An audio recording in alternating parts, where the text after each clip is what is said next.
It's like they found the answer they've been waiting for in a mandatory piece of law ushering 1984, quelling opposition by emphasizing on a religion to imprison all types of political dissent, which is how the vague definition of extremism serves to catch all of us in its net of monitoring and spike ops by those who have sold their soul for power via implementing a form of social control that challenges normative beliefs. These guys are government-sanctioned thought police, former extremists, now terrorism experts who, for some on the face of it, don't seem to be that well versed when it comes to preserving security.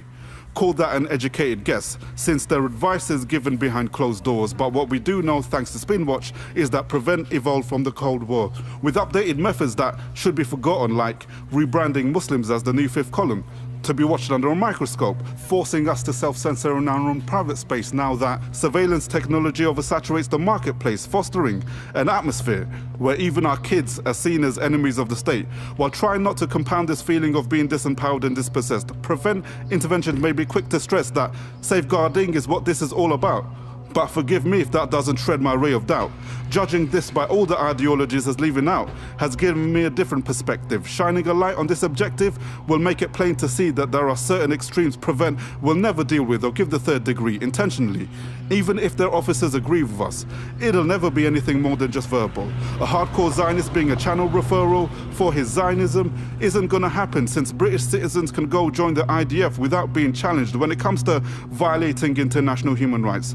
The green light is given to Israeli colonialism and apartheid. So again, forgive me if I'm not amused with your approach in dealing with those from other religions and far right. Although confronting them is still very important, hypocrisy is also why PREVENT is seen as a kind of insurance, buying up native informants while residing in the architecture of state secrecy, something that's completely opposed by students, not suspects, whose tour recently opened a lot of eyes to the fact that no matter how many people your interventions guide, you need to recognize that your referral process is also wrecking lives, a process fully endorsed by a policy that discriminates. Because your main focus is the Islamist problem. Yet regarding the real causes of terrorism, PREVENT's not designed to solve them. Its role is conflict management, here to maintain the status quo. So come to think of it, it's like an upgraded form of COINTELPRO to erode our civil liberties for the elite to strengthen neoliberalism religiously. Never mind the carnage that they've caused or the life they've cut short. In this never-ending war, we'll repeal this mandatory piece of law, ushering 1984.